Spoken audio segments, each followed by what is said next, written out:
Bom, boa noite a todos. Primeiro, gostaria de pedir consentimentos para a gravação da aula, se todo mundo concorda em gravar a aula ou se alguém tem alguma coisa contra a gravação da aula para divulgação depois. Tudo bem se a gente gravar? Perfeito. Então, ensine o manifesto. Hoje a gente vai contar com a participação da professora Guinever, vai falar um pouquinho da dinâmica social das mudanças climáticas, né? Ela é da área de direito, ela envolve um pouquinho também a questão de tratados, né? Essa questão das mudanças climáticas, a gente trabalhou muito a questão bases físicas, né? De como o clima se comporta, de como o clima já foi, como o clima pode ser. Então, a gente vai falar um pouquinho agora de tratados. Tá bom? Então, professor Guinever, o palco é seu. A gente agradece a presença. Obrigada, João. É um prazer estar aqui com vocês. Como o João já me apresentou, né, eu sou Guinever, sou professora da UFSB, trabalho com mudanças climáticas desde 2012, quando eu estava no meu doutorado na UFBA. E a dimensão, eu fico muito feliz de poder estar participando aqui e fazer essas interações com o João, né? Sempre que ele me faz esse convite, eu aceito com muita alegria, porque eu vejo como muito importante, cada vez mais necessária, que a gente tente promover essa interdisciplinaridade, né? A gente aproxime aí áreas do conhecimento que tradicionalmente vêm sendo desenvolvidas de forma segmentada, isolada, para que a gente possa realmente ter uma compreensão do fenômeno ambiental que a gente está estudando, né? As questões ambientais, elas são eminentemente complexas, e quanto mais a gente abrir aí a caixinha, né, tentar rompê-la, mais eu acredito que maior a possibilidade da gente conseguir enfrentar também os desafios que nos são colocados. Então, para isso, eu trago para vocês hoje, para a gente discutir um pouco da dimensão social. Eu trouxe alguns apontamentos, não vim carregada de conceitos, de chaves, de regras, de princípios. Eu vim mais para trazer um panorama, né, fazer um overview em cima do que pode ser discutido, com caminhos para quem quiser depois aprofundar um pouco mais essa discussão, que eu acho que pode ser mais de interesse para vocês. Então, a qualquer momento, quem tiver alguma dúvida, pode puxar ou no chat, pode perguntar, pode abrir o microfone, pode falar. A interação, ela não é só bem-vinda, como ela é desejada também. Vocês fiquem bastante à vontade. E aí, o que eu trouxe para falar com vocês hoje, né? Eu trouxe algumas dimensões para a gente dialogar. Uma primeira que é política, uma outra que é jurídica e a humanitária. E vocês vão ver, e a gente vai sempre falar, que político e jurídico muitas vezes se confundem, né? Se aproximam muito. Na verdade, no campo do estudo há muita dificuldade de você separar o que é político e o que é jurídico, mas no campo dos tratados do clima, dessa envergadura do direito internacional, a política ela tem ditado muitos comportamentos. Então, a gente vai hoje dar uma conversada sobre isso aqui. Eu queria até saber de vocês, né, já para tentar nesse início ter uma noção assim de nivelamento de conhecimento. Vocês já ouviram aqui falar de Protocolo de Quioto, Acordo de Paris? Sim. Sim. Também ouviram falar sobre refugiados climáticos, litigância climática, justiça climática? Esses últimos termos aí, se eu vi, eu não me lembro. Meio por cima, né? O Lucas também está dizendo que não lembra tão bem. Bom, então a gente vai dar uma resgatada. O IPCC vocês conhecem, né? O painel intergovernamental sobre mudança do clima, que traz as bases científicas das mudanças climáticas. Já conhecem esse ator internacional, não? Sim. Ai, que bom. Então a gente vai dar uma peneirada aqui hoje sobre esses assuntos mesmo. Começo pela essa dimensão jurídico-política no plano internacional, para depois passar para o plano nacional. Hoje, pessoal, a discussão sobre mudanças climáticas nesse campo está muito sob a plataforma da ONU. A ONU tem sido o painel, ou a grande esfera aí onde os países têm estabelecido essas discussões, né? e tanto que a gente viu o crescimento a partir ali de 1972, né, eu coloquei ali que a Conferência da ONU de Estocolmo, que foi a primeira sobre o meio ambiente, ainda não foi sobre mudanças climáticas, ela foi sobre meio ambiente em geral, então na década de 70, vamos ver que é uma discussão nova ainda, né? Não que a preocupação com o meio ambiente seja uma preocupação nova, né, com a qualidade do meio ambiente, a manutenção da qualidade das estruturas dos serviços ecossistêmicos, né, dos ecossistemas em si.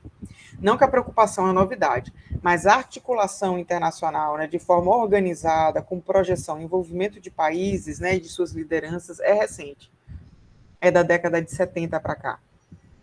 Então, a gente teve ali, eu destaquei só algumas poucas, na verdade, eu puxei uma canja para a gente falando mais sobre as que ocorreram aqui no Brasil, também porque a Rio 92, ela foi realmente um marco, foi uma das maiores conferências da ONU até então, com maior engajamento de atores da sociedade civil, então muitas organizações não governamentais, associações, instituições que lidavam com o meio ambiente participaram da Rio 92. Vocês não devem lembrar, acho, né, da época de vocês, era o governo Collor que estava aqui à frente, eram até um pouco da panfletagem dele, né, ser moderno, ser ambientalista.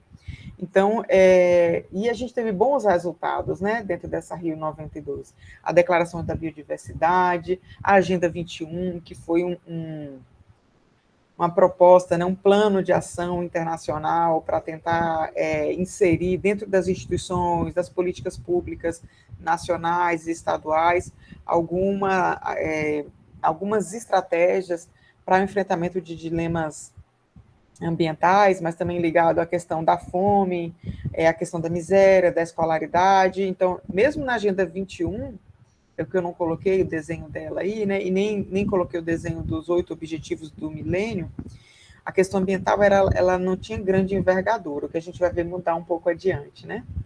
Mas um dos produtos, um dos resultados importantes dessa Rio 92, da convenção, da reunião da ONU, né, sobre meio ambiente, a Rio 92, foi a criação da Convenção Quadro das Nações Unidas sobre Mudança do Clima, a UNFCCC, que é a United Nations Framework Convention on Climate Change, está aqui embaixo. Quando meu mouse passa, vocês veem, né? É essa aqui que tem uma seta vermelha mostrando. A UNFCCC é um tratado, é meio redundante falar tratado internacional, porque todo tratado ele já é internacional, mas é um tratado, é um grande tratado, que faz um grande quadro, um grande painel, chamando lideranças aí do mundo inteiro, daquelas que integram, né, a ONU, para poder começar a envidar esforços coletivos para o enfrentamento das mudanças climáticas. Na época ainda, em 1900, nesse período da década de 90, ainda tinha certa considerável incerteza científica sobre a interferência humana no agravamento das alterações do regime climático, no aprofundamento da mudança do clima. Tenho certeza que vocês devem até conhecer um pouco mais essas bases físicas, como o professor João falou.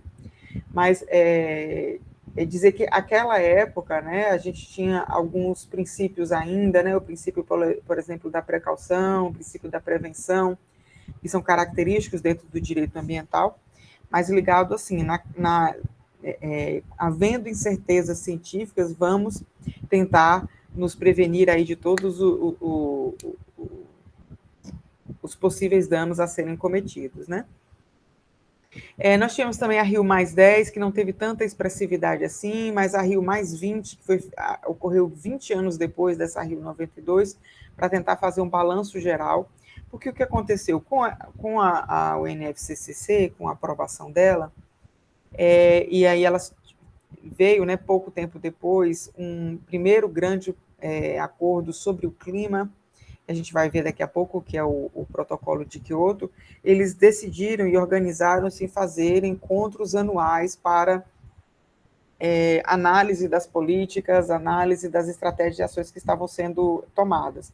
Eu não sei se vocês já conhecem a chamada COPs, né, Conferências das Partes, que são as partes da convenção ou as partes do protocolo de Kyoto, porque tem também o encontro, acontece tudo junto, mas também tem o encontro das partes do protocolo de Kyoto. Então, são essas reuniões que todo ano, no final do ano, né, a gente vai ter agora, está perto de acontecer a COP26 já, então a gente tivemos a primeira, mas já estamos no número 26, já são 26 anos nessa caminhada, né, com uma outra oscilação. Um outro resultado também do fruto dessas negociações, né, que está dentro dessa estrutura de decisões e ações da política internacional do clima, recentemente está a Agenda 2030, que ela tem 17 objetivos de desenvolvimento sustentável, do qual eu destaco o número 13, né, que é a ação contra a mudança global do clima. Inclusive, eu tenho um grupo de pesquisa aqui na universidade, o RG Clima, que a gente estuda, a gente já fez algumas séries de estudos sobre a Agenda 2030, mas é importante a gente falar também que a própria Agenda 2030 já traz um reconhecimento da interconexão de várias áreas, de várias dimensões de estudo, de várias dimensões de ações em relação à questão climática. Então, por exemplo, o 13, o ODS 13, vai falar sobre ação contra a mudança global do clima, né? Enquanto o 15 vai falar sobre vida terrestre. E interferências na questão da vida terrestre, no uso do solo, vão ter interferências também na estrutura climática, como vocês já devem ter estudado, né? Tem uma que, o 14, que é sobre as águas, que vai falar também, que também é algo de muita interação, né? Água doce, água de mar também vai ter interação dentro dessa estrutura. E além da questão da erradicação da fome, da miséria e da pobreza, que mais adiante, quando a gente for falar de justiça climática, a gente vai entender o que tem a ver, né? O que é a vulnerabilidade social, as fragilidades econômicas, né? Que a gente tem visto atualmente que no país aprofundou muito, nós regredimos décadas, né, na qualidade de vida da população, no nível de renda da população, estamos batendo recorde atrás de recorde de números de brasileiros aí abaixo da linha da pobreza, né, nessa recente crise que nós estamos aí, né, passando, crise institucional, econômica, etc., política acima de tudo. Então, esses são alguns, eu trouxe só, joguei, lancei aqui para vocês tentarem entender um pouco dessa dinâmica maior que existe. Então, ocorre que algumas decisões, alguns pactos são firmados no plano internacional, dentro dessa Convenção Quadro das Nações Unidas, né, a UNFCCC. Então, os países ficam ano a ano, não só durante o ano, né, no final do ano, nessa COP, é que há uma grande reunião, há uma reunião maior, para algumas decisões serem tratadas, mas você tem reuniões intermediárias ao longo dos anos. Então, por exemplo, a gente está sendo discutido criação de crédito de carbono, ou uma demanda específica de uma tecnologia renovável, ou de uma metodologia que vai contabilizar a emissão de carbono nos países. Então, são feitas algumas reuniões e rodadas, várias mini rodadas de negociações durante o ano, e aí, ao final do ano, essas rodadas maiores acontecem. E o que acontece? Né? Os países, então, vão no plano internacional, eles firmam esses acordos, ou qual é a importância ou a validade desses tratados internacionais, e aí eu já vou conversar um pouco com vocês. Aí é que eu trouxe um outro ator que é bastante importante, né? Acredito que vocês já conhecem o IPCC, queria que vocês me respondessem no chat aí. Conhecem o IPCC, sim ou não?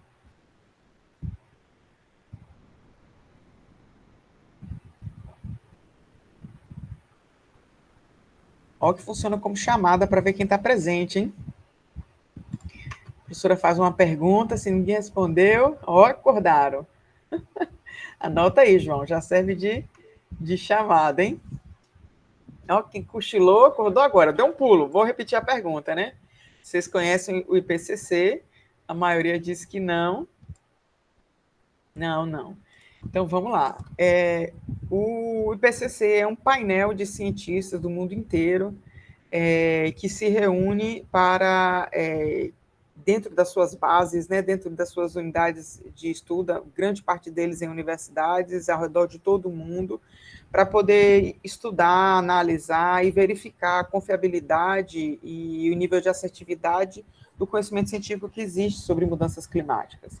Então, periodicamente, eles lançam, começou na década de 90, então, periodicamente, eles lançam estudos que mostram o estado das alterações do clima e o nível de certeza científica sobre isso. É importantíssimo porque alguns estudos já mostram a importância, a interferência da divulgação desses resultados do IPCC como forma de pressionar ou de direcionar as decisões políticas desses tratados internacionais e da UNFCCC, como eu falei, ou seja, os líderes políticos acabam sendo confrontados com esses achados científicos, com a certeza científica, principalmente naqueles países que respeitam a ciência, né, que confiam e respeitam e reconhecem o papel da ciência dentro dessas áreas, e acabam se vendo, então, forçados, inclusive, a adotar ações mais direcionadas, mais assertivas de enfrentamento de mudanças climáticas. Eu coloquei alguns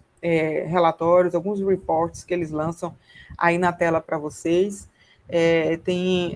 Esses são os mais recentes, né, o Global Warming até 1.5, que é o quadro de estimativas que eles fizeram, um falando sobre os oceanos e a criosfera, e o que eu gosto, que é esse do meio, que é mudanças climáticas e terra, né, o uso da terra. A gente também fez uma rodada de estudos no nosso grupo de pesquisa, falando as interações que existem entre o uso e a mudança de uso da terra, a forma de conversão dos usos da terra e as mudanças climáticas, né? O quanto uma questão interfere na outra e vice-versa. E é interessante porque o uso da terra é um setor muito importante de atividade econômica aqui no país, que vai estar ligado ao nosso cenário de emissões de gases. A gente também vê lá para frente. Então, também, só para fazer uma outra sustentação, nesse relatório sobre mudanças climáticas e uso da terra, foi o que teve maior participação de mulheres e maior participação de pesquisadores dos países não desenvolvidos ou subdesenvolvidos, né, como queiram chamar, né, ou países do sul global também, que realmente são aqueles que têm grande variedade, grande vulnerabilidade, né? Então, foi interessante também ver que esse painel começou a conseguir ter maior capilaridade, maior diversidade. Nós temos brasileiros lá, claro que temos, né? Inclusive impostos muito interessantes dentro desse... E dá para acessar, tudo gratuito, muita publicação de qualidade está ali, IPCC é fonte confiável que eu recomendo a vocês. Muita coisa traduzida para o português já também, viu, gente? Quem tem dificuldade com inglês, né? Vai lá e pega também em português. Então, falar com vocês do primeiro grande acordo, que é o Protocolo de Quioto, que é de 1965. Helene, ainda vou te falar, tem imagens lindas, gráficos lindos, vocês que devem gostar de gráficos e pontes e riscos e tudo, né? Tá lindo lá, tudo. Eles trabalham muito porque o trabalho deles é divulgação científica, então tá tudo lá para baixar, para utilizar, muito bom. Recomendo. E, bom, ainda falando, então, voltando sobre o Protocolo de Quioto, né, foi o primeiro grande tratado sobre o regime climático, né, sobre mudanças climáticas do planeta, porque realmente ele veio estabelecer metas, né, limites de emissões para os países. Primeiro, eu queria falar que há um grande princípio que amarra tudo isso daí, que é o das responsabilidades comuns, porém diferenciadas. Que é entender, assim, primeiro uma discussão que é inevitável de se fazer, né? Como é que a gente divide essa conta? Como é que a gente monta esse bolo e como é que a gente divide essa conta das mudanças climáticas? Já que os estudos têm mostrado que os países mais industrializados são que historicamente mais contribuíram para esse problema que a gente tem. E os países menos industrializados, eles historicamente contribuíram menos, e são os também que estão aí com níveis de qualidade de vida da população, nível de renda, o PIB, né, como tudo se mede com PIB, bem menos elevados. Então, eles têm os países mais pobres, se a gente botar, né, dividir o mundo entre mais ricos e mais pobres, do ponto de vista de renda, né, de capital, os países mais pobres, eles contribuíram menos para a geração, para esse problema. Só que, em rebote, eles terão menos capacidade de lidar, aqueles que ainda permanecem pobres, né? Terão menos capacidade de lidar com os efeitos graves ou os impactos negativos das mudanças climáticas. Isso é um tema que a gente vai conversar mais adiante. Então, teve uma queda de braço grande entre os países, principalmente pelos países subdesenvolvidos ou não desenvolvidos, porque queriam que as grandes potências assumissem o papel, a responsabilidade delas nesse jogo, para que exigissem-se mais delas ainda e que ajudassem os países pobres, né? Inclusive, havia uma discussão de que, e ainda, às vezes, quando alguma teoria negacionista aparece para dizer que a questão das mudanças climáticas é uma conspiração internacional para evitar que os países pobres cresçam, porque os países industrializados, ricos, já cresceram, enriqueceram, e não querem que os outros cresçam e enriqueçam também, e criaram essa questão das mudanças climáticas para proibir esse crescimento, né?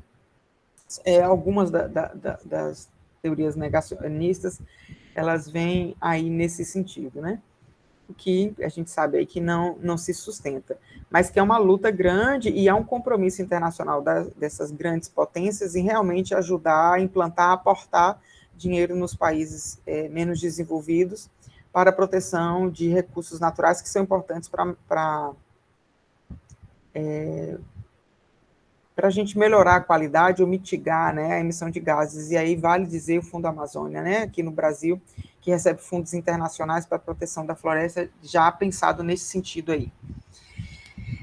Bom, e aí, qual foi a lógica do protocolo de Quioto? Né? Ela deu essa divisão, dividiu esse mundo aí entre poluidores e aqueles que são menos poluidores, e aí, então, estabeleceu para aqueles países mais poluidores, que eram os países mais ricos, as nações mais ricas, isso foi estabelecido a partir do histórico deles, estabeleceu metas de redução. Então, Estados Unidos, Austrália, né, vários países da Europa, Alemanha, França, ali na Inglaterra também, eles acabaram assumindo metas de redução. Você só pode anualmente emitir X números de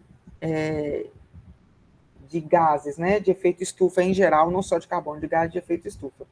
E o excedente, né, que fosse gerado, poderia ser comercializado em mercados de carbono, em bolsa de ações, poderiam ser desenvolvidos projetos coletivos, né, de implementação conjunta para poder mitigar. Então, várias estratégias foram adotadas, houve uma pegada muito de mercado na criação do protocolo de Quioto, mas criou um mecanismo interessante, chamado Mecanismo de Desenvolvimento Limpo, que, na verdade, foi uma proposição do Brasil.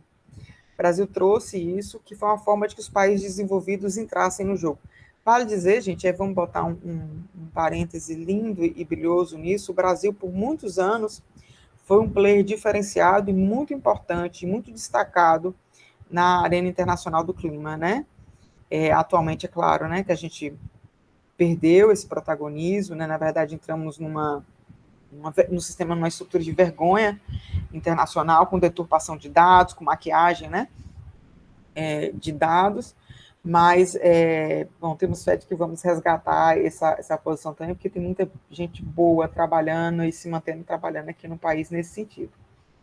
Mas o mecanismo de desenvolvimento limpo, então, ele acreditava, né, no investimento de tecnologias, de desenvolvimento de tecnologias para mitigação de gases, né, ou para diminuição das emissões de gases, ou para captura de gases que já estivessem ali. Então, por exemplo, vou dar um exemplo, não sei se vocês sabem, os sumidouros, ou aqueles, nos próprios aterros sanitários, aquela estrutura que eles têm, que eles fazem a queima do metano e dos gases que saem para serem convertidos em carbono, em gás carbônico, e aí é uma diminuição não é da gravidade, é uma diminuição da intensidade, a palavra ainda não é essa, mas como o metano ele é muito mais agressivo, né, ao sistema climático, ao regime climático, do que o próprio carbono, convertendo o metano em carbono, você torna essa conta, esse saldo mais positivo. Também alguns biodigestores, né, para fezes de suínos, por exemplo, foram implantados para poder fazer também a conversão dos gases ali. Essas são estratégias ditas de mitigação, que foi um foco do protocolo de Quioto, que mitigação é tentar reduzir, né, diminuir as emissões de gases que existiam, ou ainda capturar, estabelecer sumidouros, né, estruturas que possam captar o gás que já está na atmosfera. A gente vai ver que há uma grande diferença, até pela passagem das décadas aí, com a proposta que o Acordo de Paris vem trazer. E aí eu coloquei ali entre parênteses que é a questão do desenvolvimento sustentável, né? O protocolo de Quioto, ele abraçou esse conceito de desenvolvimento sustentável, que foi também num relatório Brundtland final da década de 80, que veio identificando que desenvolvimento sustentável é que ele consegue atender às necessidades da geração presente sem comprometer as necessidades da geração futura. Que é um conceito que eu tenho várias críticas a eles, mas ele acredita que o crescimento econômico pode estar aliado também às questões sociais e ambientais, né? A ideia, eles fazem 3 dimensões, 3 bolinhas, né? Pensa que falta ainda uma mão minha aqui embaixo para ficar 3 bolinhas, uma econômica, outra social, a outra ambiental. E na interseção entre esses 3, você teria aí o desenvolvimento sustentável. E a gente brinca, na verdade, tem um estudo publicado que mostra isso, que a gente vive o Mickey há algum tempo, né? O Mickey é a cara do Mickey, né? É a parte econômica, as outras 2 orelhas do Mickey, às vezes maiores ou menores, é a dimensão ambiental e social. Então, os nossos indicadores, eles são indicadores econômicos, as preponderâncias das políticas, né? A priorização das políticas também são muito de cunhos econômicos, então muita coisa precisa mudar ainda, né? E tem vários autores, se vocês quiserem mais para frente, na parte de debates, a gente pode falar, que vem criticar isso e mostrar que foi uma tentativa de esverdeamento do capitalismo que continua no seu processo de estrutura, de exploração, né, de pessoas e de recursos. Então, é uma tentativa aí de mudar um pouco a cara, mas de manter os processos assim como eles estão se dando.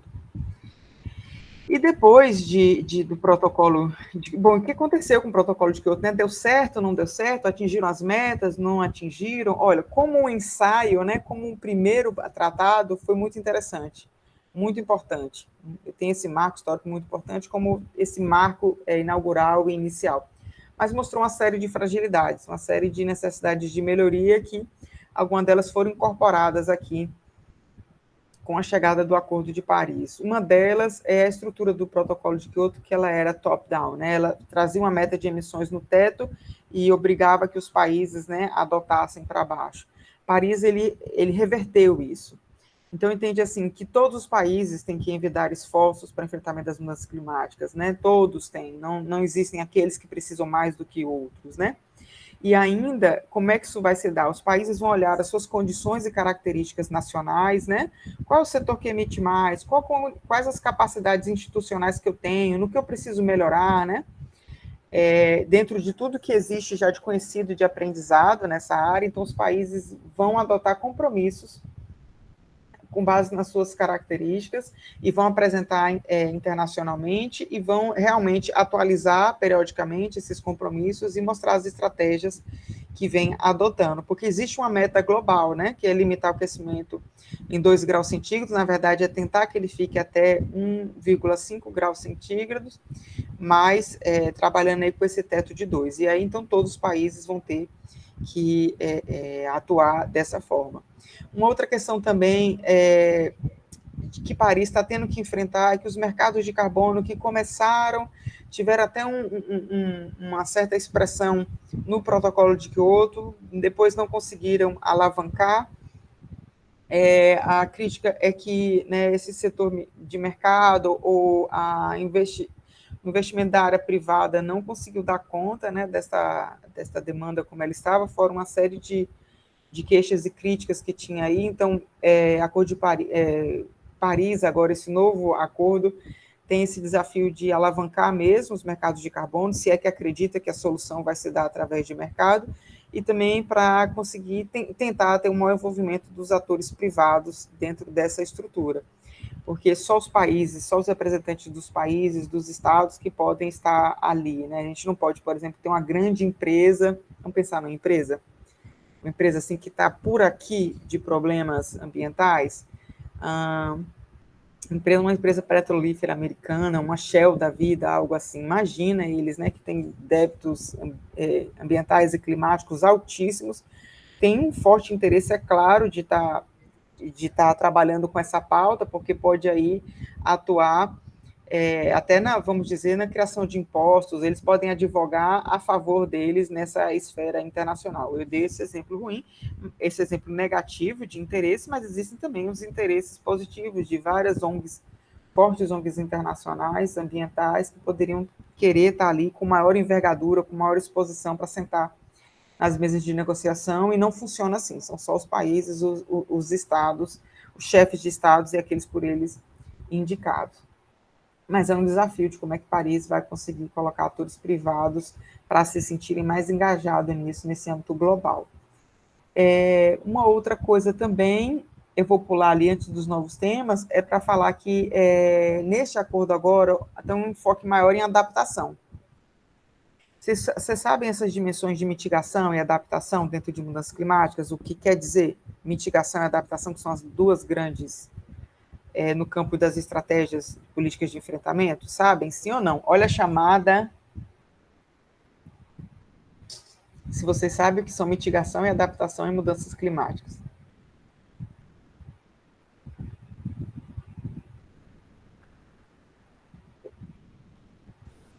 Ai, que Não. bom. Obrigada. Bom saber que eu trago novidades. A Helena sabe pouco. Bom saber que eu trago novidades. Está sendo muita novidade aqui. Eu estou meio chovendo no molhado com vocês, minha gente. Porque para Tem além... coisa que eu já vi, mas algumas não. Tem novidade, então. Que bom, Lucas. Obrigada. É bom, porque para além, né, do que... Eu sei que esse conteúdo não é do professor João, que se fosse, né, eu não estaria aqui para poder estar complementando, mas a mídia traz muita coisa, né, coloca muita coisa, então é para eu poder ter o norte, que vai que vocês já estão há um tempão estudando isso, já fizerem outros componentes, algo assim, a gente poderia, né, até otimizar. Então, nós temos essas duas dimensões dentro das políticas de enfrentamento de mudanças climáticas. A mitigação, as ações de mitigação, que são aquelas que querem diminuir a emissão de gases. Então, por exemplo, aqui no Brasil, algo que seria muito, muito forte, né, era a restauração de florestas, a restauração de vegetação, né, porque o plantio, né, as árvores, né, e o plantio no balanço aí de emissão de gases que tem, elas conseguem captar gases da atmosfera, isso é muito importante, né, fixar no solo ainda, né, o que a gente vê que é o efeito reverso quando a gente tem desmatamento, quando a gente tem queimadas. Esses exemplos que eu falei dos biodigestores, né, porque a gente sabe que a pecuária, né, o cultivo de animais, o cultivo não, né, a criação de animais, me dá só um minutinho aqui.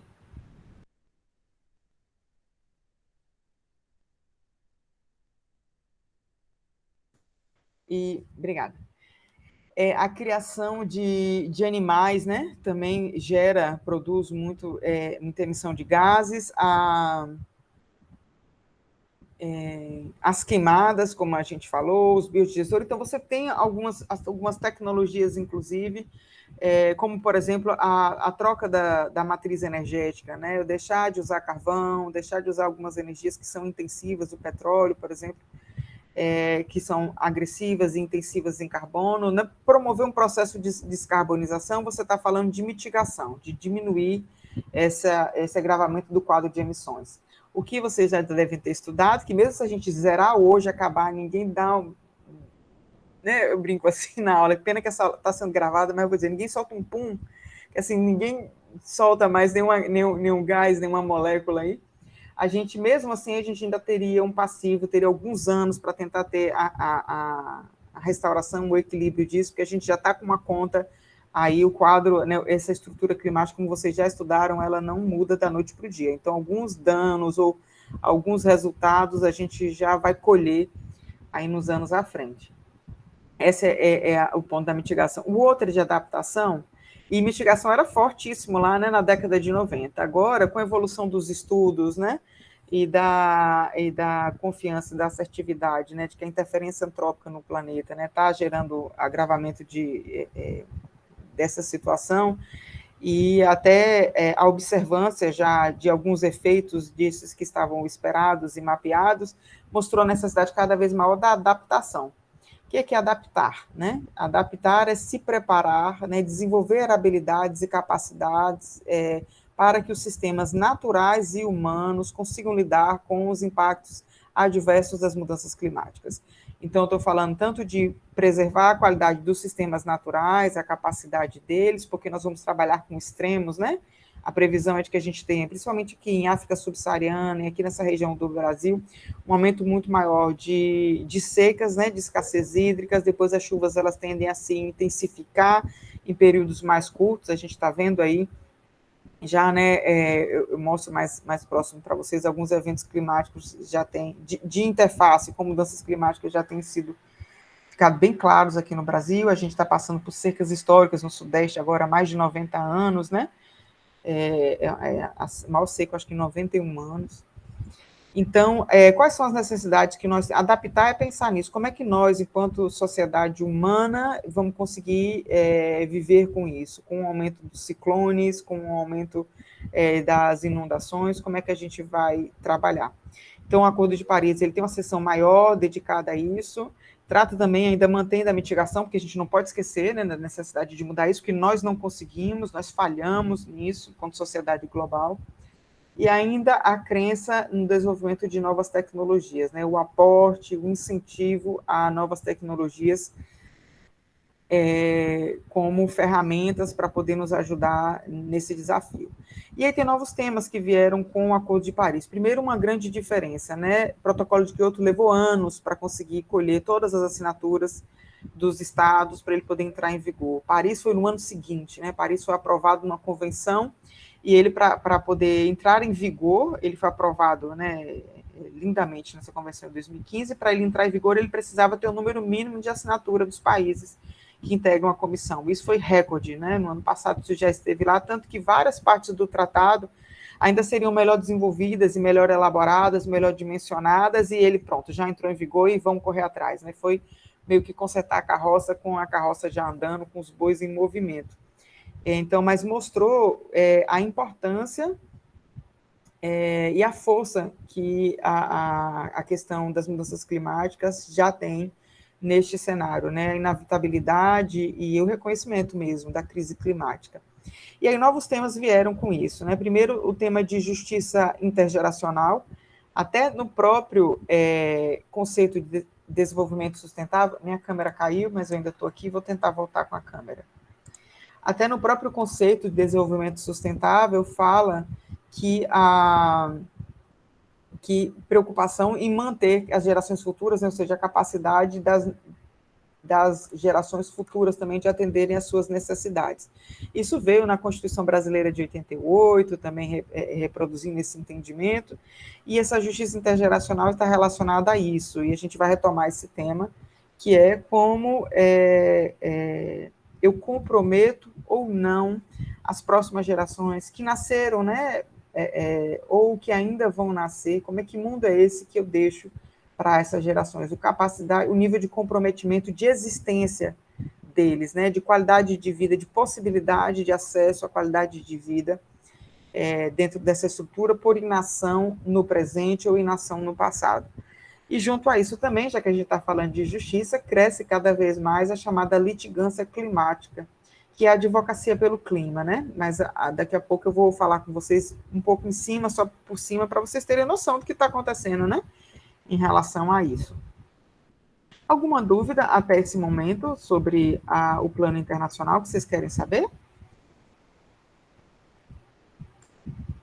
A Helena fala que não sabe se é só na visão dela, mas a crise de mudança climática é pouco falada, infelizmente, já que é algo rotineiro e importante. Ô, Helena, que bom você falar isso, eu sempre gosto de ouvir algum comentário nesse sentido, que reforça a minha crença de que eu preciso mais divulgar nisso e trabalhar nisso, porque como eu estou dentro dessa bolha, praticamente só o que eu escuto falar, né? Eu brinco assim que parece as trombetas do apocalipse, porque toda vez que a gente fala, as notícias elas são, né, muito ruins. Inclusive, um trabalho nosso do grupo de pesquisa é aterrissar essa discussão, né, tirar essa discussão do plano muito técnico, complexo, tentar trazer para o dia a dia da gente, para que faça sentido, para que a gente realmente compreenda e pense em como é que a gente pode tratar. Eu vou até falar um pouco disso aqui hoje ainda. Vocês estão, sem dúvidas... Gente, Helena, você teve professores negacionistas, que pena, viu? Já me encontrei uma vez com uma palestra também, era um adolescente de 16 anos. Mas vamos tocar. Gente, mas a gente pode continuar quando parar para debate e retomar essa discussão, viu, Helena? Gostei de ouvir. Primeiro, né, falando sobre... Vamos voltar agora, baixar essa discussão, vamos trazer para o Brasil, vamos trazer um pouco mais para a nossa realidade. Vocês conhecem o perfil de emissões de carbono do país? Qual o setor da economia? Dentre os setores que tem, eu vou falar por cima: transporte, resíduos, energia, indústria, mudança do uso da terra e agricultura. Qual seria o desses que eu falei, o de maior, sem Google, tá, gente? Só pelo conhecimento de vocês. O que mais emite, o que é a maior causa de emissão de gases de efeito estufa aqui no Brasil? Vamos lá, quem dá mais? Antes de você falar agricultura, você falou outro, qual era? Mudança de uso da terra. Eu acho que é agricultura. Energia, indústria, transporte, resíduos, mudança de uso da terra, agricultura. Acho que é agricultura. Obrigada, Cleilson. Alguém mais? Quem dá mais? Está entre indústria e agricultura, o Vinícius. Repetir mais. Eu também vou na agricultura. Na agricultura também. Agricultura, mudança de uso da terra, energia, indústria, transporte, resíduos. Transporte também, aí muito bem. Obrigada pelas opiniões de vocês. Vamos aos dados, né? Então, a gente olha, esse aqui são os dados do Observatório do Clima, do Sistema de Estimação de Emissão de Gases de Efeito Estufa, que o Observatório do Clima é uma fonte de pesquisa muito boa para vocês, porque eles fazem um alinhamento das questões técnicas, das questões de ciências naturais, ciências políticas, do direito, fica muito interessante. Então, como a gente pode ver, né, pelo nosso histórico, o de maior expressão aí, principalmente, né, ali até o início dos anos 2000, é mudança de uso da terra e florestas, que é o desmatamento, queimadas, né? E eu acho que não foi a opinião de ninguém aqui, olha que coisa. A gente tem... e eu entendo vocês que falaram na agricultura... Porque as queimadas você falou aí, né? Eu pensei mais na agricultura por causa do que, para ter para a agricultura no geral, agropecuária e tal, teve que ter grandes devastações dos pastos, né? Então, o carbono que está ali nos troncos das árvores e tal, muita coisa foi também junto, além do que só a agropecuária já gera, né, de resíduos, não fora agropecuária, mas no geral também, que está inserido, porque para ter grandes locais de produção, teve que haver desmatamento, e também está um pouco ligado com a mudança, né, do uso da terra.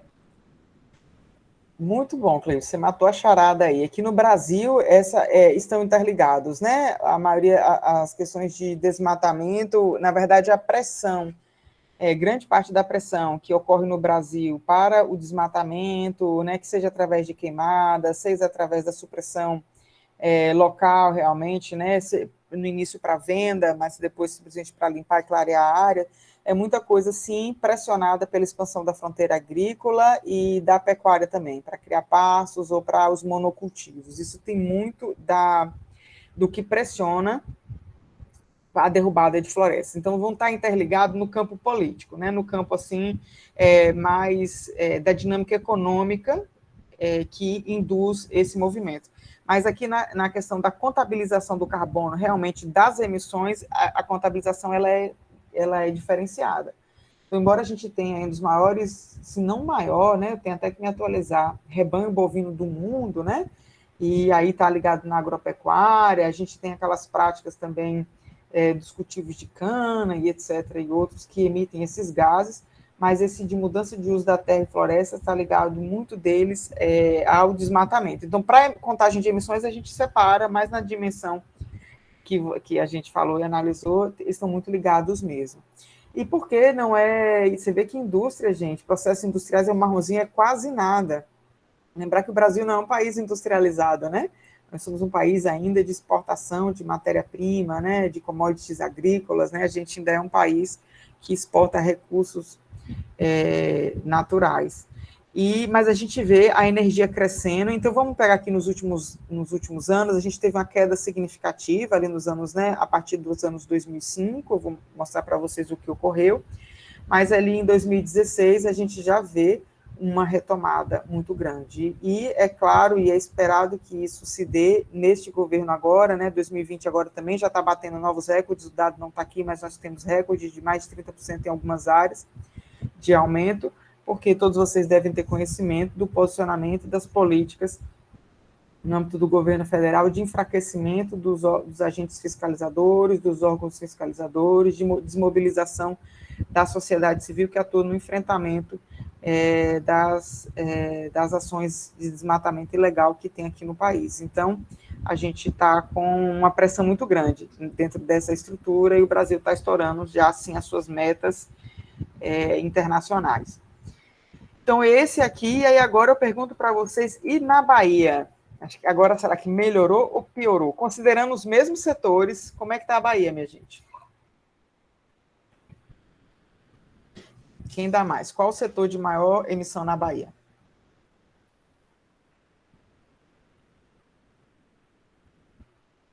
Vou lembrar quais são. Eu acho que... Pode falar, Cleilson. Eu ainda continuo entre a agropecuária e mudanças de... Não sei exatamente qual uso da terra e floresta, né? Tem ainda indústria, transporte, resíduos, agricultura, mudança de uso da terra. A turma quer chutar? Ficaram meio assustados com o do Brasil? Eu vou lá para a gente poder respeitar nosso tempo e não estourar muito, né? Vamos lá, olha como é um pouco diferente aqui, né?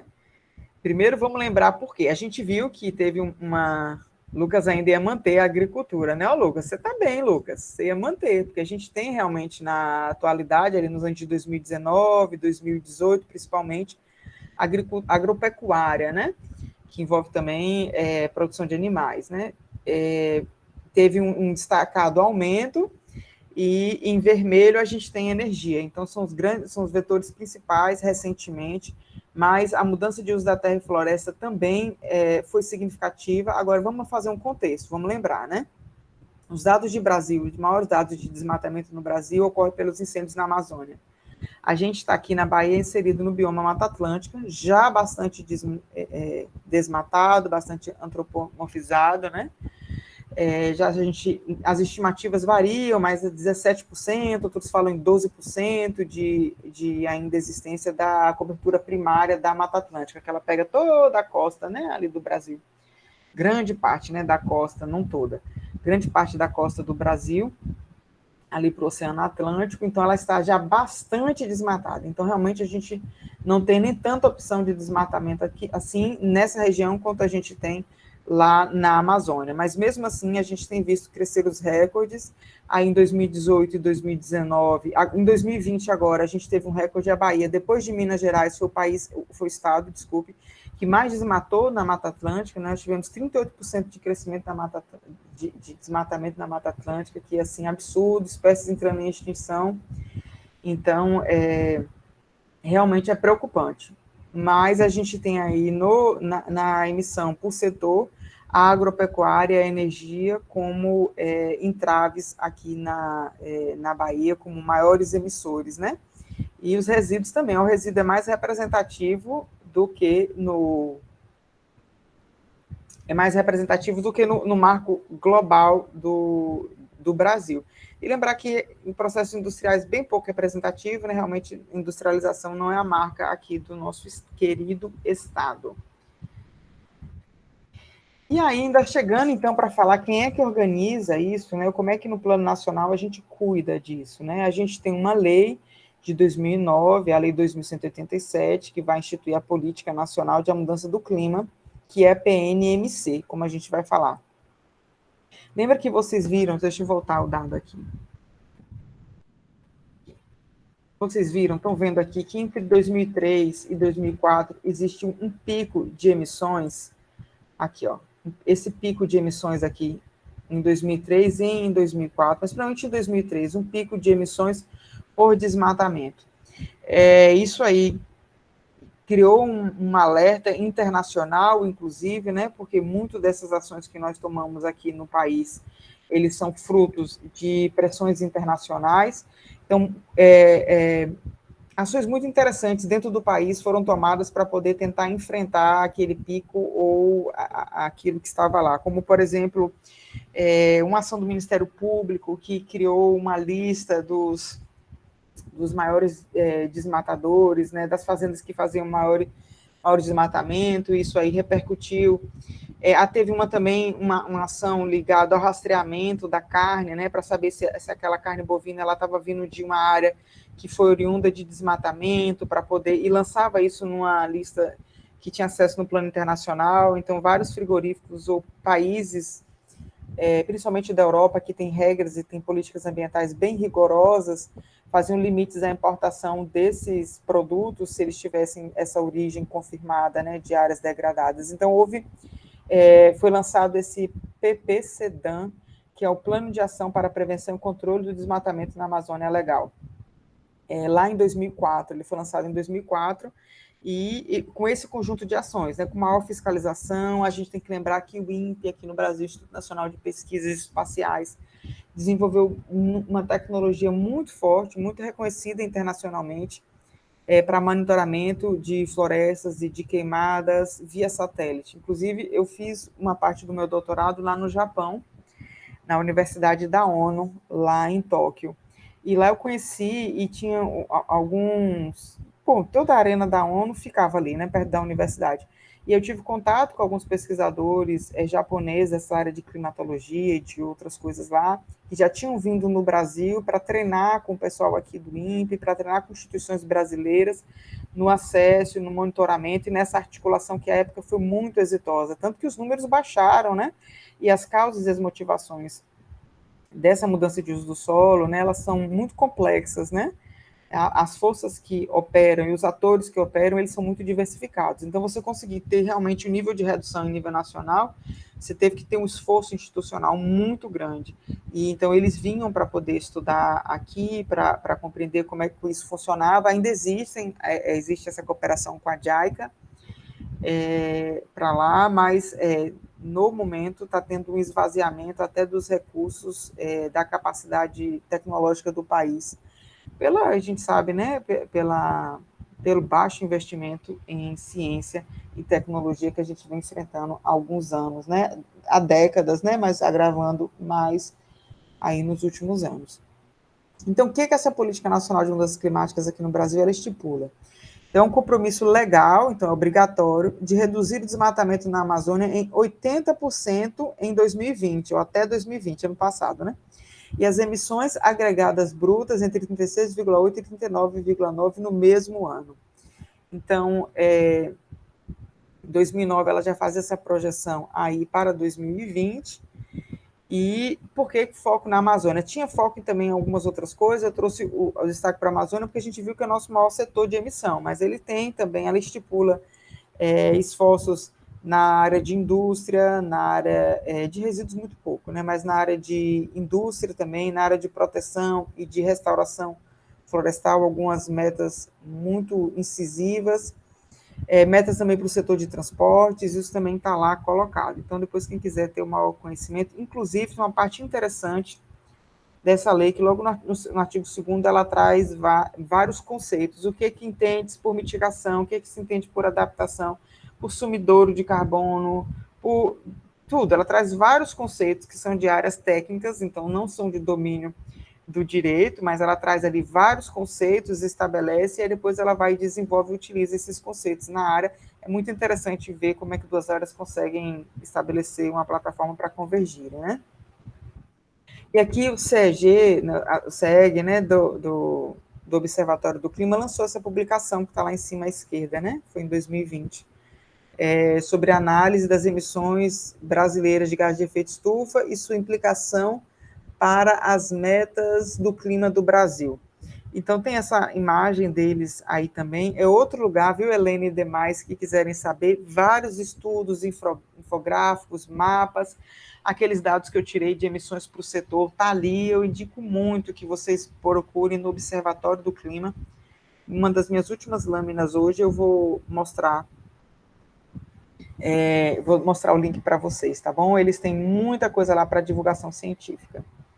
O que diz isso? Eles fizeram análise, né, das ações do Brasil, ele calculando as emissões com base na R2, que era o cenário de emissões, né? O Brasil teve em 2019 emissões brutas de 2,060 gigatoneladas de carbono equivalente, é a sigla, né? Isso significa que um ano antes do prazo da meta, as emissões nacionais já eram 4% maiores que o limite mais ambicioso da PNMC, e estavam rigorosamente em cima do limite menos ambicioso. A PNMC ela traz dois limites, como a gente fosse, né? Como a gente viu. Isso significa que qualquer crescimento de emissões em 2020 fará o país descumprir a meta agregada da PNMC. E a gente estourou essa meta, né? E esse ano de novo. Então, o Brasil não está conseguindo, foi muito criticado, inclusive no plano internacional, que fez um malabarismo com números para poder mostrar que a gente estava até melhor do que a gente estava, está atrasando a entrega de documentos na UNFCCC para poder prestar contas no plano internacional sobre as ações que são tomadas aqui. E essa é uma fragilidade desse sistema internacional. Por quê? É da característica do direito internacional que você não tenha um poder dominante, um centro dominante de emanação de ordens que pode obrigar os países, coagir os países a cumprir. É totalmente diferente da gente aqui, né? No plano nacional. Então, a gente tem um código penal, a gente tem um código civil e tem que cumprir. Então, se a gente, por exemplo, a gente infringe algum ilícito previsto nesses códigos, algum desvio de comportamento, de conduta que incide, a gente está suscetível às sanções que estão previstas. Por exemplo, se Cleilson me pega um dinheiro emprestado e ele não me paga, eu tenho todo um conjunto de estratégias que eu vou utilizar as engrenagens do poder público para fazer essa cobrança, seja processando ele, né? Esperamos não chegar nesse ponto, né, Cleilson? Por exemplo, Bárbara também pode fazer fechar um contrato comigo de aluguel de casa ou algo nesse sentido. Já deve ter precedente, hein? A Bárbara pode fechar um contrato comigo em algum sentido. Esse contrato tem penalidades, por exemplo, o contrato da casa, e eu gero, e ela faz algum tipo de vandalismo ou de deterioração desse imóvel que foi pactuado, e dentro das cláusulas previstas no contrato, eu posso executá-lo para que ela faça o cumprimento das regras que foram estabelecidas, né? E sobre pena de multa, a depender dos ilícitos que nós cometemos, nós podemos ser presos, né? Passamos por penas restritivas de liberdade, etc., etc. Mas no plano internacional não existe isso, minha gente, né? A ONU não é o Estado brasileiro, o Estado americano, outro Estado que vai ter essas regras, essa estrutura. No plano do direito internacional, os tratados, eles são feitos por consenso, né? Os países sentam, negociam, dialogam, vocês têm princípios gerais, mas eles têm que concordar com os termos que estão ali estabelecidos. Tanto é que, quando o Acordo de Paris foi aprovado, logo em seguida o Donald Trump venceu, né? Assumiu nos Estados Unidos, e disse que sairia do Acordo de Paris, e assim o fez. Não fez imediatamente, porque o Acordo de Paris ele tinha um prazo, né? A maioria dos tratados internacionais, eles têm um prazo para que você possa denunciar o contrato ou sair do contrato. E foi isso. Assim que o prazo se deu, ele manifestou a saída dos Estados Unidos do Acordo de Paris. Foi um grande vexame internacional. Quando Joe Biden venceu a eleição, um dos primeiros anúncios dele foi que voltaria, e uma das primeiras ações dele enquanto presidente foi ter assinado o retorno para o Acordo de Paris. Então, assim, os compromissos, os cumprimentos dos compromissos, né, cumprir o que está estabelecido ali, é em caráter voluntário. Isso é a fragilidade do sistema? Mas isso é a atenção à soberania dos países, né? Então, porque os princípios da não intervenção nos países são fundamentais, senão esses acordos simplesmente também eles não existiriam, né? Senão nós vamos então invadir o país. O Brasil, você não está cuidando da sua floresta amazônica, nós vamos invadir para tomar conta disso. Foi uma discussão que teve recentemente, né, com a França, quando Emmanuel Macron fez algumas colocações aqui. Bom, então a gente não tem isso, são os mecanismos de enforcement, que a gente chama no direito, né, de forçar o cumprimento da lei, né, de certa coercibilidade para que isso seja cumprido, eles têm que ser bem melhor desenvolvidos, são fragilidades ainda desse sistema internacional do clima, a gente precisa trabalhar nisso. Alguma dúvida antes de eu entrar na dimensão humanitária? Querem perguntar alguma coisa enquanto eu bebo uma água?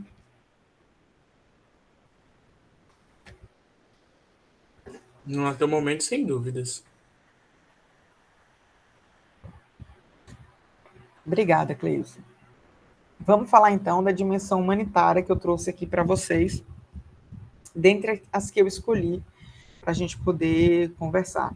Antes, eu quero dizer que tem área de pesquisa para tudo que eu estou falando aqui, né? Principalmente na área do direito, se vocês têm alguém da família, alguém interessado, etc. Essa parte de litigância climática, de advocacia para o clima, é uma das partes mais quentes, é um dos campos mais, destacadamente, mais promissores, tanto no Brasil quanto internacionalmente, porque precisamos de advogados nessa área e não está tendo.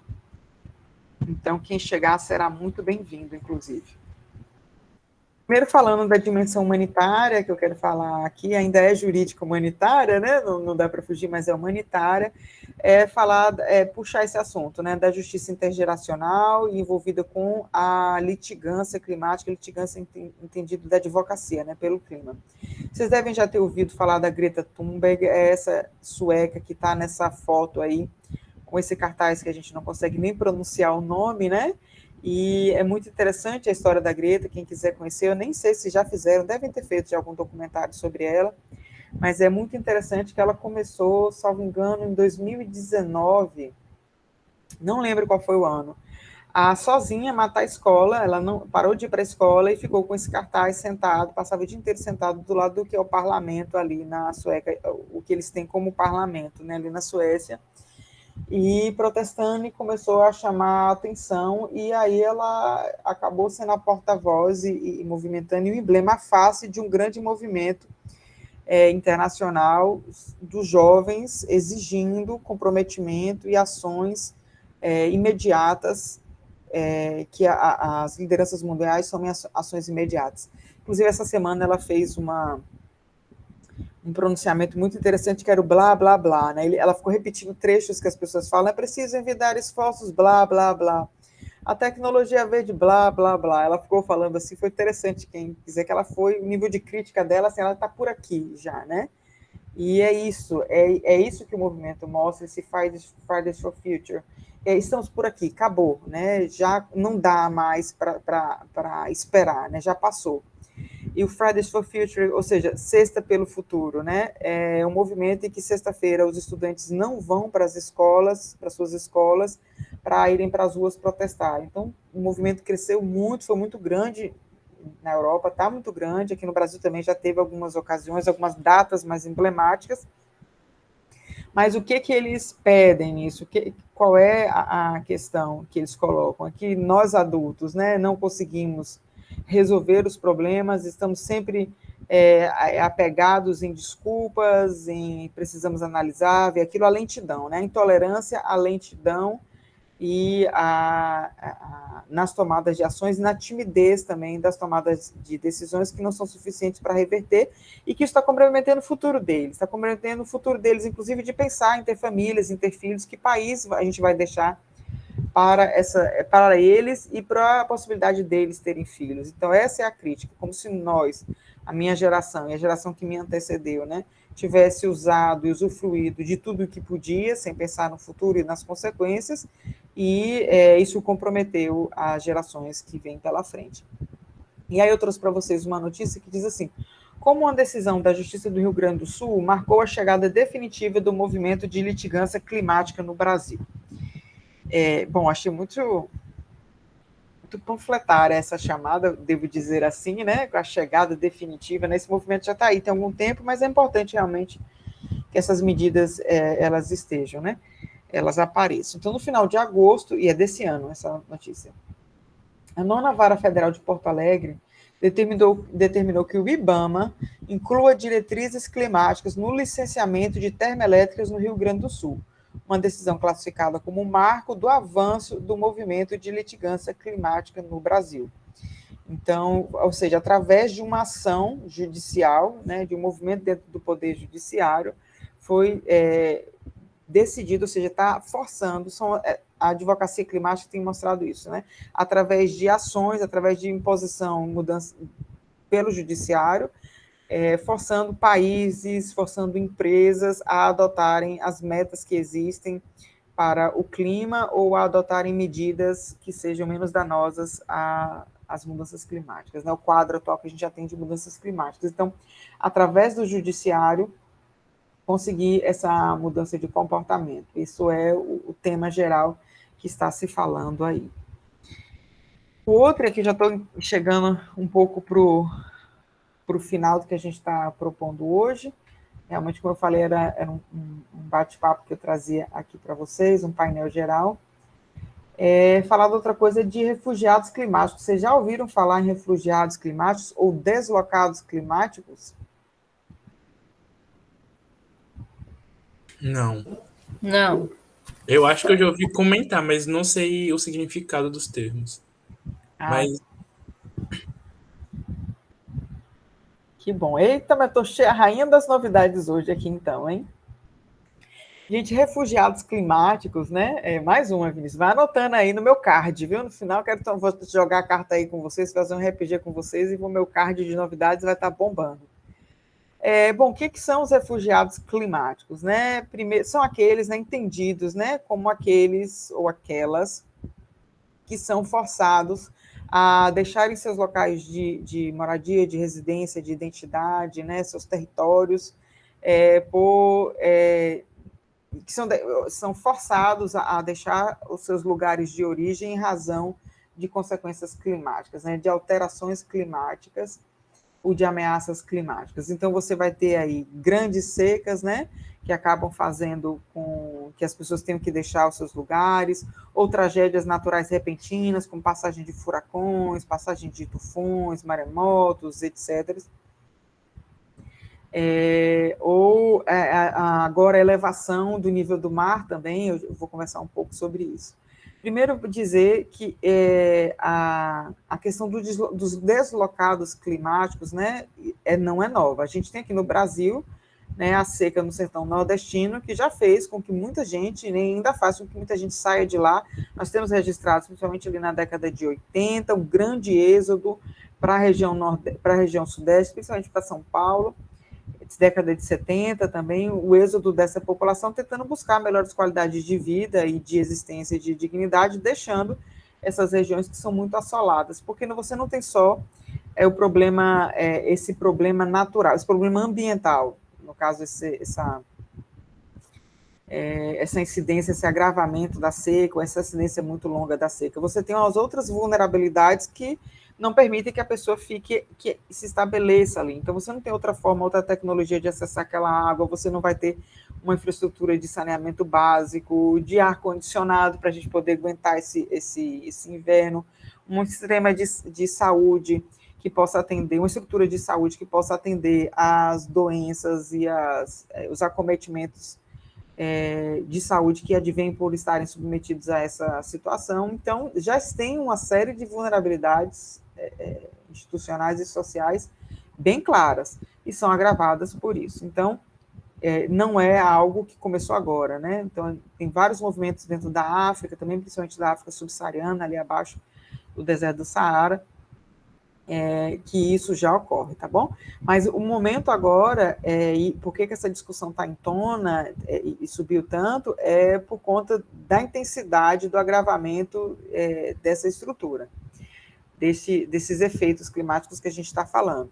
Então, por que eu coloquei o nome ali, deslocados climáticos, entre aspas? Primeiro que refugiado é um termo técnico, um termo jurídico técnico muito delimitado, né? Você tem que, para você ser considerado, ter o status de refugiado reconhecido por um país ou reconhecido internacionalmente, é necessário que você preencha alguns requisitos, né?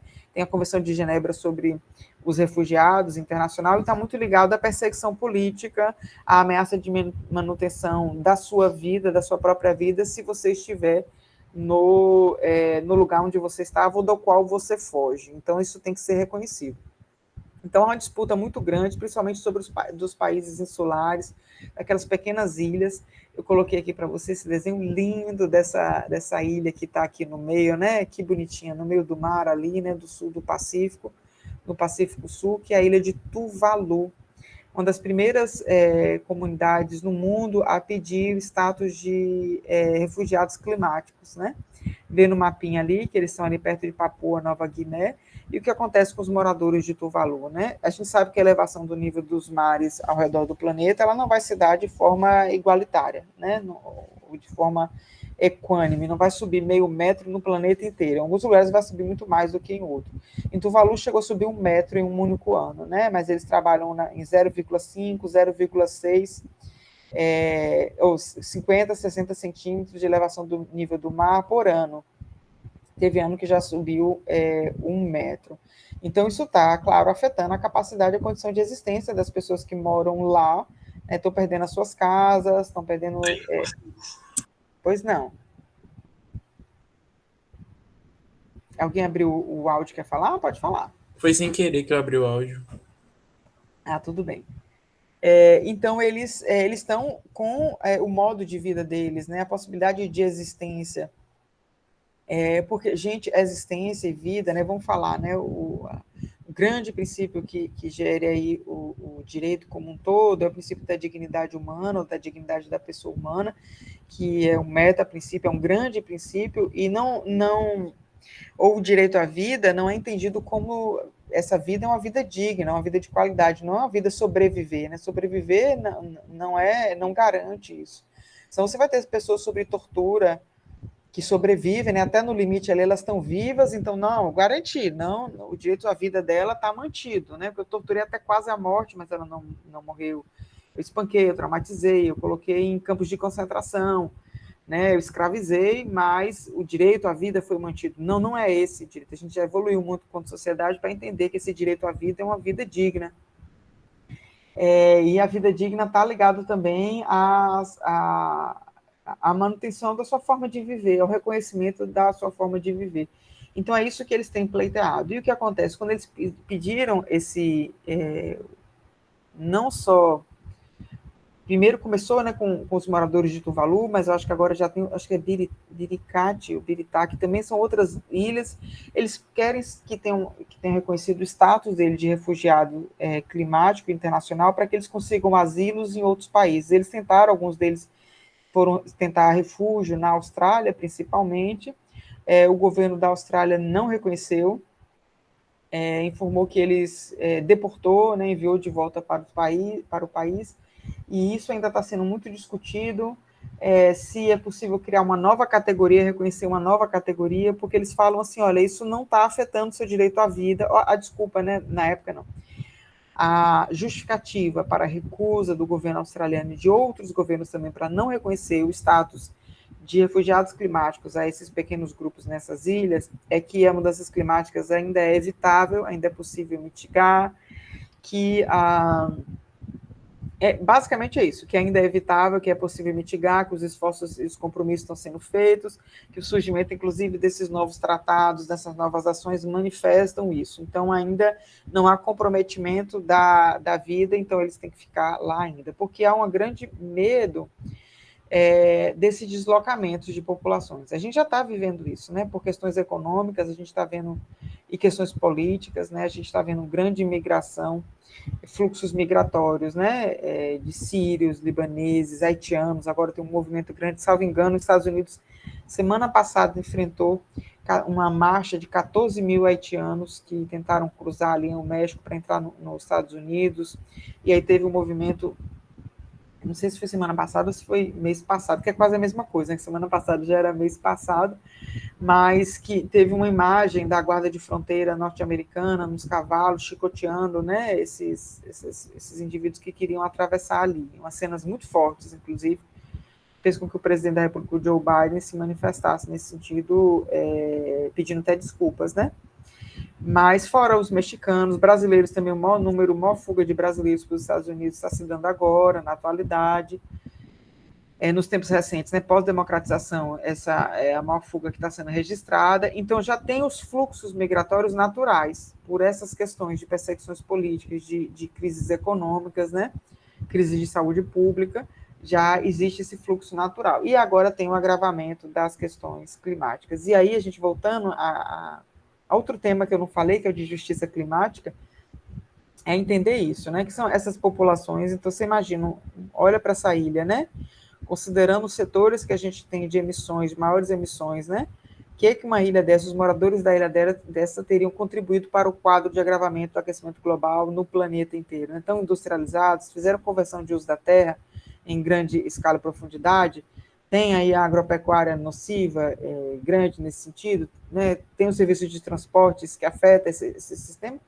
A contribuição desses grupos é pequena, a maioria desses grupos, até por conta disso, né, que está muito ligado, são pobres também, então, muitas vezes com baixa escolaridade, então não são interessantes para esses países, porque os países que atraem são os países mais desenvolvidos, é claro, né, países ricos, mais desenvolvidos, com melhor infraestrutura, porque o país não vai, você não, enquanto um fugitivo, um refugiado, alguém que está buscando uma melhor qualidade de vida, você não vai para um outro país que é tão ruim quanto o seu, você vai buscar, claro, aqueles países que têm maior exposição de terem melhor qualidade de vida no cenário internacional.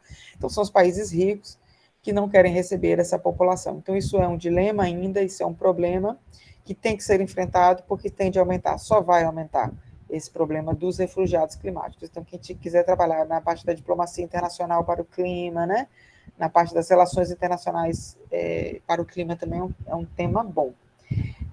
Bom, e aí como é que isso começou? Eu botei aqui a United Nations Human Rights, essa manchete, para dizer que isso começou quando o nome dela está aqui, Ioane Teititoas, ela entrou com um pedido de asilo na Nova Zelândia, inclusive gostaria muito de ter conhecido ido lá, me arrependo muito de não ter conseguido ir na Nova Zelândia quando eu estava por lá.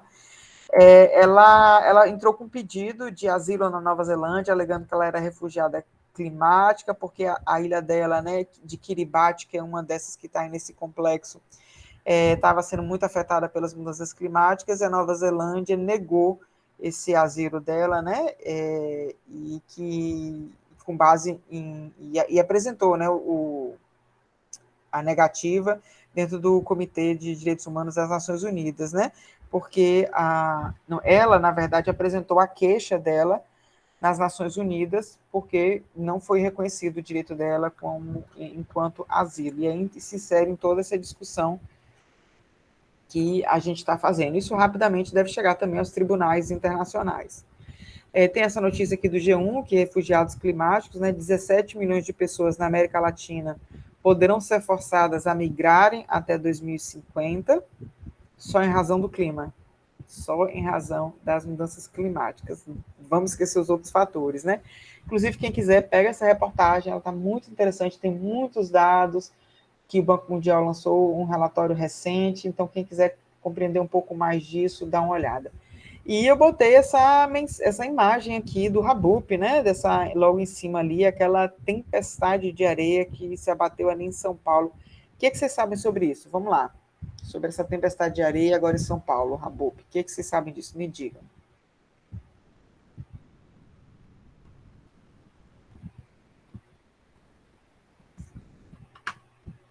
Estou aguardando.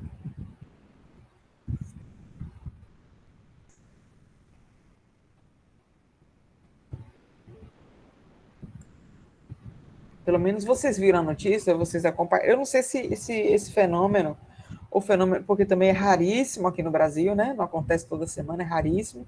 Mas se isso é objeto de estudo de vocês no componente do professor João, não sei, acho que não, porque deve ser muito técnico da área lá, não sei. E também porque é muito recente, vocês talvez não tenham nem visto. Lucas, nem viu. Lucas, você está perdendo eventos históricos. Eu tenho um aluno, inclusive, que é da cidade lá, onde isso aconteceu em São Paulo, e ele não viu, acordou e não viu. Quer falar, Bárbara?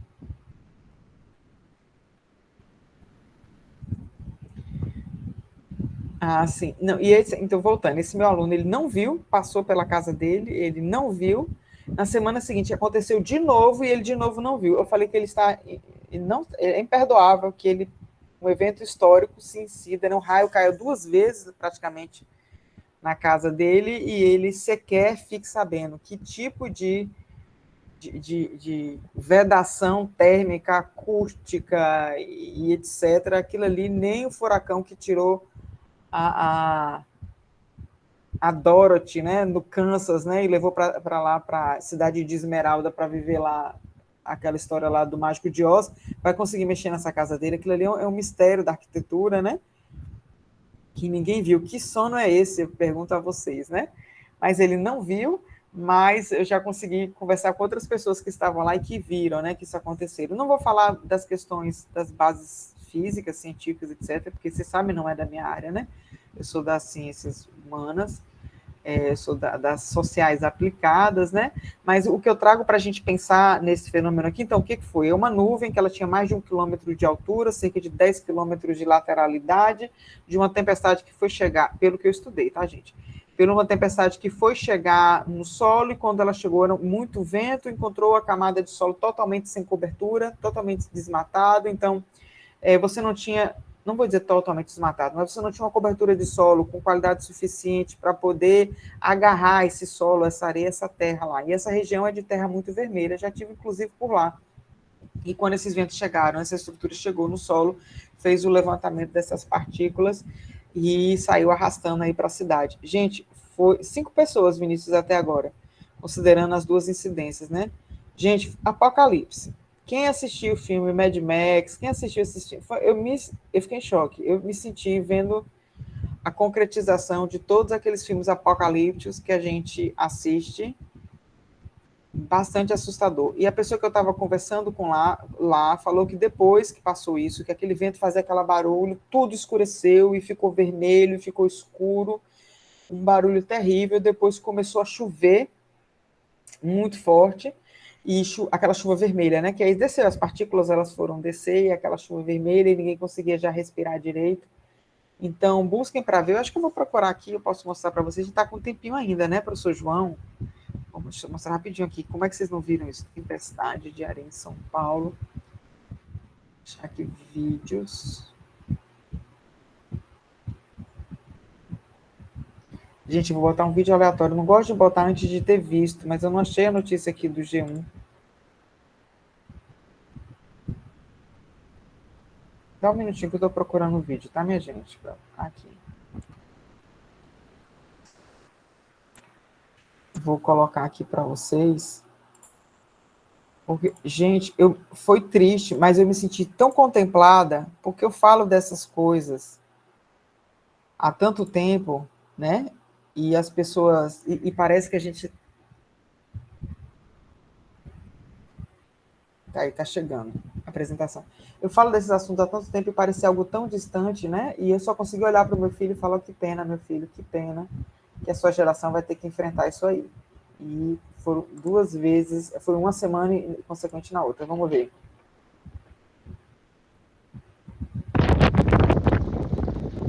Aí, ó.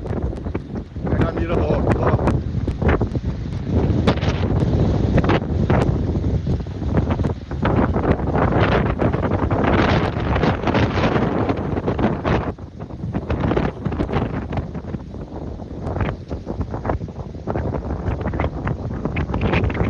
Tá feia a coisa aqui.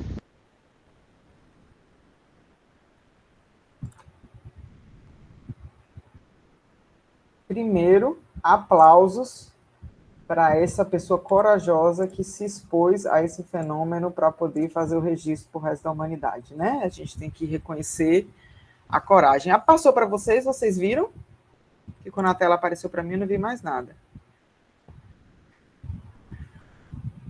Deu para ver, né? Então, esse foi um aleatório que eu achei na internet. Tem outros mais graves, tem outros mais... Tem uns chocantes tanto também, eu achei esse bastante assustador. Bom, então era para não... assim, isso se justifica. Eu acompanhei um podcast hoje que chama Café da Manhã, que trouxe explicando... Eu escuto muito podcast, gente, não sei se vocês fazem isso. Eu vou até recomendar uns aqui para vocês. Enquanto você está em casa fazendo outras coisas, né, gente? Agora em home office todo mundo, né? Tá arrumando o quarto, lavando uma vasilha, fazendo uma comida, alguma coisa, coloca o podcast lá e vai estudar. Então, que bom, Lucas, o que vocês gostam. Eu escuto para me manter informada o assunto, da Renata Lopretti, chama O Assunto, e Café da Manhã, que é da Folha. O assunto é do G1 e o outro é da Folha, chama Café da Manhã. Eu sempre acompanho e leio os dois. E aí, hoje foi sobre o Rabop, o último que o Café da Manhã colocou, aí tinha um climatologista explicando como é que isso dava, e ele deixava muito claro que isso está intimamente associado às escolhas que são feitas pelo uso do solo, então ali tem muito canavial, muita cana, então é muita área descoberta, é muita área realmente sem cobertura vegetal nenhuma, e a interferência das mudanças climáticas também, e ele fala que se não mudarem essas condições das escolhas locais, principalmente de uso do solo, isso aí vai ser mais frequente. Isso, assim, foi bastante assustador. Eu fiquei muito assustada. E aí agora eu já vou mudar, vou seguir aqui para as minhas finalizações, fazendo até um gancho, né? Eu coloco ali, adoro esse meme, né? Todo otimista é um mal informado. Eu acho que é a cara de quem vai falar de mudanças climáticas. Se você está tranquilo, se está favorável, é porque você está precisando investigar, estudar um pouquinho mais, né? E aí, nesse sentido, que eu deixo essas fontes de pesquisa para vocês. Ali em cima tem esse podcast do G1 que eu falei, né? Que é O Assunto. Ali no episódio 551, na segunda-feira dessa semana, eles inauguraram uma série de reportagens que eles vão falar sobre o clima. Então, toda segunda-feira vem um assunto novo. Esse primeiro, aí chama Clima, onde estamos 6 anos depois de Paris, que é depois do Acordo de Paris que eu falei com vocês. Aí, nesse primeiro, eles chamaram o Carlos Nobre, que é um grande pesquisador na área de mudanças climáticas, um dos maiores aqui do país, né? Inclusive, teve uma rusga, e realmente foi bastante nobre. Ele teve uma rusga agora com o presidente, né? Na época que ele estava na presidência aí do INPE, e ele não se baixou, né? Ele manteve a integridade, né, dele acadêmica e de pesquisador. Foi lindo ver isso, né? Não aceitar a pressão sobre a ciência para alteração dos dados e da realidade das ações aqui do Brasil. Então, esse primeiro é uma entrevista dele explicando as bases científicas das mudanças climáticas. E depois, né, rusga, ai, que bom, Cleilson. Rusga é briga, é contenda, é uma discussão que não é só... Peraí, desculpa, meu telefone tocou. É uma discussão que não chega a ser uma briga, mas é um desentendimento, é nesse sentido. Então, ele houve uma pressão do governo federal, do Ministério do Meio Ambiente, do próprio presidente da República, né, que fossem maquiados os dados de desmatamento aqui no Brasil, por conta das pressões internacionais, né, da Amazônia, etc., do bloqueio que a Noruega fez. A Noruega fazia aportes financeiros rotineiros, né, porque eram pactuados, né, para manter o Fundo Amazônia, né, mandava dinheiro aqui para o Brasil para poder ajudar na proteção da Amazônia, e com o desdobramento dessas políticas, a evidenciação das políticas que são realmente contrárias a isso, fez uma suspensão desse aporte, toda uma pressão internacional, e ele não se dobrou a isso, não aceitou essa pressão, foi fiel, né, às práticas científicas. Muito, muito importante. O Carlos Nobre a isso marcou posição. A gente brinca que riscou uma linha no chão e falou: daqui não passa. Então, é um autor também. Então, quem quiser estudar um pouco, buscar as pesquisas dele. O outro é o La Clima, que está ali, né, que é Advogados da América Latina, Advogados do Clima, uma iniciativa para a mobilização de ação de advogados pelo clima na América Latina, né? Chama La Clima. Ali está o Instagram deles. Então, é uma rede muito forte que começou aqui de advogados. Então, assim, mais uma vez, é um campo muito forte de trabalho nessa área, tem muita coisa, eles têm até um mini curso inteiro sobre essas dimensões de mudanças climáticas que eu estou falando aqui, que está lá, está disponível no YouTube gratuitamente, o mini curso que eles fizeram. Então, é um trabalho muito sério, muito bacana deles. O outro é esse CEG, que é a Secretaria Especial, né, de Emissões de Gases de Efeito Estufa, né? Gente, Secretaria Especial.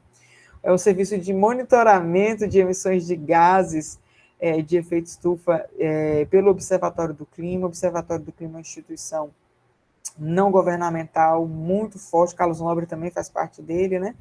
que tem dado conta dos dados de mudanças climáticas aqui no país, cada vez mais importante pela independência do trabalho, né? Poderia falar também do MAP Biomas aqui, que também traz algumas coisas, né, sobre o uso do solo em geral, né, as escolhas de uso do solo aqui no país, mas eu queria deixar esses para vocês, se quiserem saber um pouco mais dos temas que eu tratei aqui, são esses, e era isso que eu queria trazer para vocês hoje. Eu sei que foi muita coisa, meu card de novidades aí tá bombando, mas, como eu falei, também não vim com muitos conceitos, com muito peso, que eu acho que a ideia, né, que o professor João me trouxe é de dar realmente esse panorama, né, mostrar que esse mundo existe e as inter-relações que a gente pode pensar através disso aí, né, como é que isso dialoga, se aproxima, e mostrar para vocês frentes de trabalho, porque todas essas áreas são interdisciplinares, então todas essas áreas vão precisar de pessoas das ciências, pessoas com formação específica na área de ciência, na área de humanas, das sociais, tudo vai estar lá, dialogam. Então, quem quiser seguir adiante estudando esses temas, estou aí para o diálogo sempre, tá bom? Não sei se o professor João Batista está aí. Estou sim. Acompanhou tudo? Eu tenho uma dúvida, mas é uma dúvida mais pessoal. Pode Você falar. sabe, é porque eu sempre tive vontade de participar do grupo de pesquisa, o RG Pesquisa, RG Climas. Vocês vão abrir edital quando? Cleilson, então, a gente acabou que teve a pandemia deu uma desarticulada na gente, porque eu também fui removida, estou em Porto Seguro. E então a gente está meio que organizando isso. Vou acertar ainda com o grupo, mas eu acho que a gente vai abrir isso voltando no presencial aqui em Porto Seguro. Não sei se a gente vai manter uma perna aí em Teixeira de Freitas, ainda isso está para ser discutido. Ah, sim, então, obrigado. Nada, disponha. Professor João, se quiser conversar alguma coisa, se quiser trazer algum dado novo, se quiser corrigir alguma informação minha, né, estou aqui aberta. Não, corrigir nada não. Só complementar alguns dos aspectos que até foram colocados, assim, se perguntou, você estão ciente sobre isso, tudo, né? A gente, na primeira aula, eu passei algumas das grandes bases, né? Por exemplo, eu falei um pouquinho do clima, falei um pouquinho sobre os ciclos, né, de forçantes naturais e forçantes antrópicas, que regem, basicamente, o clima na Terra. E também eu falei muito sobre a alteração do albedo terrestre, né? É um termo técnico, mas a alteração do albedo terrestre nada mais é que a mudança do uso do solo, né? Mudança de uso e ocupação do solo, ou seja, é o que é o grande emissor de gases de efeito estufa para o Brasil, né? Então, só lembrando o pessoal aí, a gente comentei isso bastante, primeira aula, né? Em algumas aulas específicas, falei do ciclo do carbono, essa questão de como faz essa fixação, né, e como ela volta para a atmosfera também. Tá? Então, pessoal, dá uma relembrada aí nessas aulas aí, tá bom? Mas isso aí. Eu estou precisando assistir essas aulas também, né? Me aprofundar um pouco mais essas questões aí que são mais técnicas. Mas era isso que eu queria trazer para vocês. Não sei se vocês têm alguma dúvida, quer saber um pouco mais alguma coisa. Se está contemplado, João, se era isso que você queria ouvir, você quer que eu puxe mais alguma coisa ou está tudo tranquilo?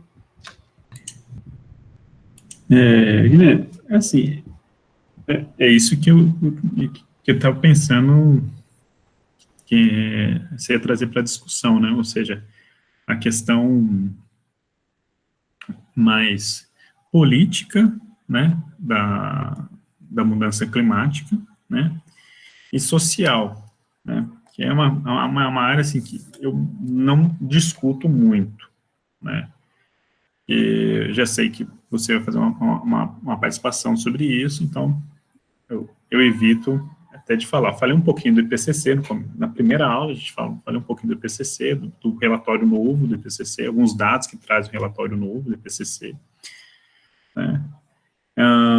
E o Anderson também ele vai falar um pouquinho sobre extinção de espécies, né? Então, assim, são coisas que eu não trago, porque eu sei que as contribuições vão ser vindas de outro lado. Eu trabalho basicamente a parte meteorológica, né? Ou seja, os fenômenos que regem o clima, até porque é importante a gente entender como isso ocorre, né?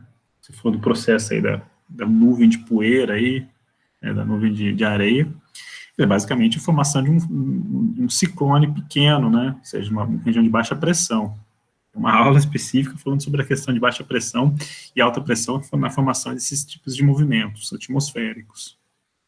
Então, é mais isso. Tá? Então, particularmente, eu agradeço a sua participação, tá? Sempre bem-vinda, e é legal a gente sempre estar trocando figurinhas, né? Sim, João, com certeza. Né? Uma equipe se faz com pessoas de diferentes áreas e com diferentes pontos de vista e diferentes habilidades, né? Diferentes conhecimentos. Bom, então agradeço aí a participação, viu, professora? Gostaria de saber se alguém tem algum ponto a colocar aí para a professora. Não. Eu, sem pontos, eu gostei bastante do que ela trouxe, do que ela apresentou, e sempre tudo é muito bem válido, né? Eu sei que algumas coisas assim a gente deixa passar porque a gente esqueceu, mas é isso. Muito obrigado, prof, pelas suas contribuições. Eu também só agradecer e parabenizar, porque eu gostei bastante do jeito que você fala as coisas, porque você fala numa linha contínua, sabe? Você não fica voltando e depois indo para deixar a gente perdido. Bastante coisa eu já tinha visto também, porque eu já fiz alguns componentes de sustentabilidade e tal, mas consegui aprender algumas coisas novas também. E achei tudo bem interessante. E só, né, dar parabéns mesmo, porque às vezes ainda mais que você fala de dados, de alguns eventos, né? Às vezes os professores vão e voltam, né, em determinados eventos. E você conseguiu manter tipo uma linha reta e ajuda bastante a entender tudo.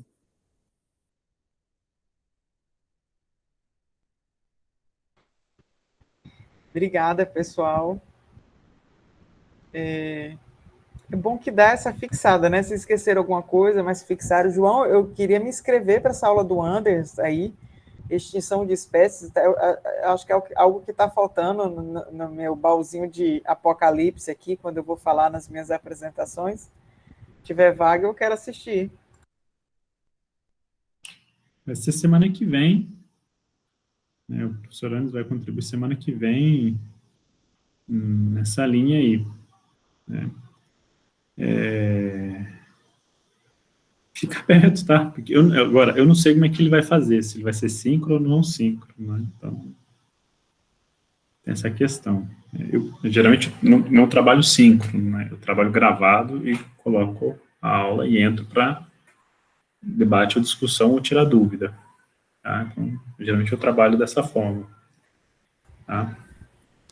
Mas se tiver um link, você me manda. Ou se depois tiver gravado também, você me manda. Vai ser um prazer estar aqui com a turma de novo, aprender um pouquinho disso.